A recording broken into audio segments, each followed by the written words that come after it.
السلام علیکم ناظرین، نیوز راؤنڈ اپ کے ساتھ ڈاکٹر حامد خان المشرقی۔ ناظرین، اب گو کہ چند دن کی بات ہے، موجودہ حکومت جانے والی ہے، لیکن وہیں پر اب چند گھنٹوں کی بات رہ گئی ہے کہ عمران خان صاحب کا نااہلی کے حوالے سے، مستقبل کے حوالے سے فیصلہ آنے کی توقع ہے۔ جی ہاں، گو کہ جو توشہ خانہ کیس ہے اس کی جس تیز رفتاری سے سماعت کی گئی ہے اور جس انداز سے بہت ساری قانونی جو ضابطے ہیں ان کو بالائے طاق رکھ کر اور تیزی سے فیصلے کی جانب، یعنی فرد جرم عائد کر کے فیصلے کی جانب آیا گیا ہے، اس کی مثال بھی پاکستان کی جو عدلیہ کی تاریخ ہے اس میں کم ملتی ہے۔ لیکن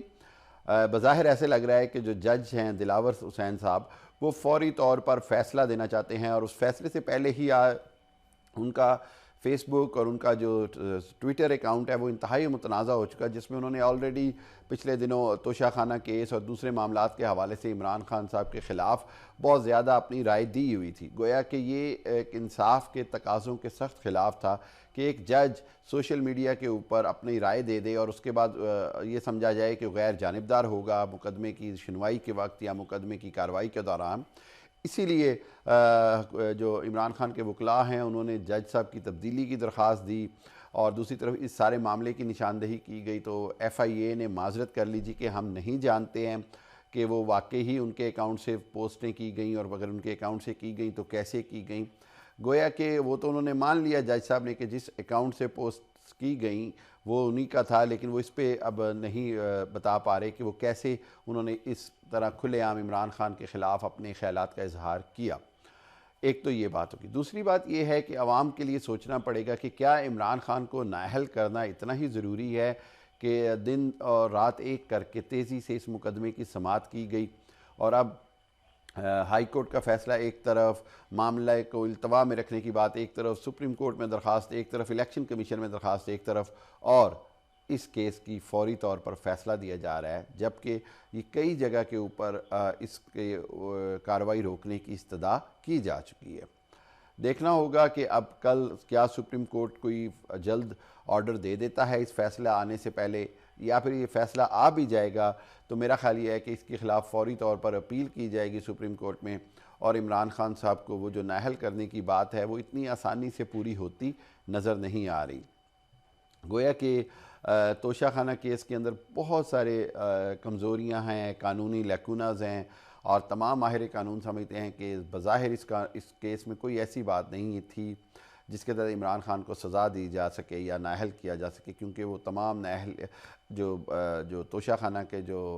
تحائف ہیں ان کو بیچنے کا پورا ایک قانون ہے، پورا ایک سسٹم ہے، اور اس کے اندر بہت سارے ہمارے جو سابقہ وزراء، صدور، آرمی چیف، گورنرز اور وزراء اور ممبران اسمبلی شامل ہیں، جنہوں نے ہزاروں کی تعداد میں توشہ خانہ کیس سے توشہ خانہ سے تحائف لے کر بیچے ہوئے تھے۔ اس حوالے سے میں یہ سمجھتا ہوں کہ آنے والے دنوں میں خود جو آج خوشیاں اور شادیانے بجا رہے ہیں توشہ خانہ کے حوالے سے عمران خان کو ممکنہ طور پر نااہلی یا سزا ملنے کی شکل میں،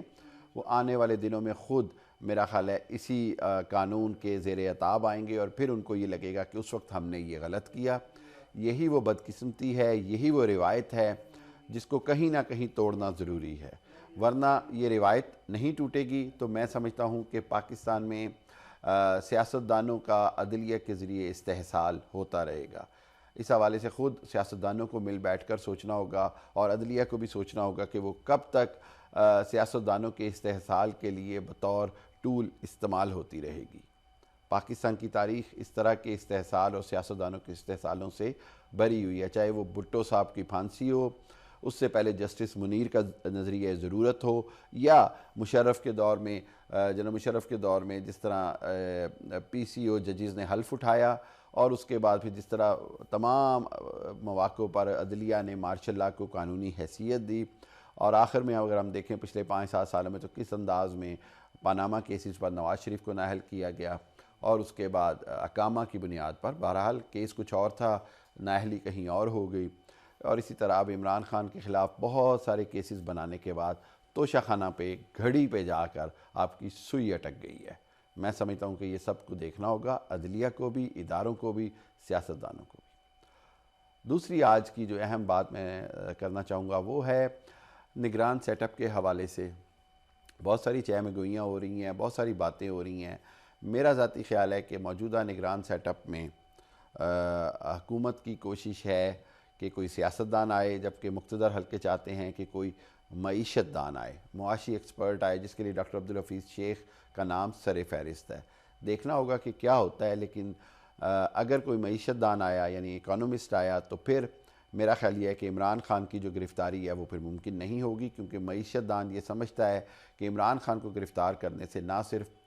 ملک میں سیاسی حالات بڑے سخت کشیدہ ہو سکتے ہیں، بلکہ معیشت کو جس کو سنبھالنے کی کوشش کی جا رہی ہے وہ مزید گہری کھائی میں جا سکتی ہے۔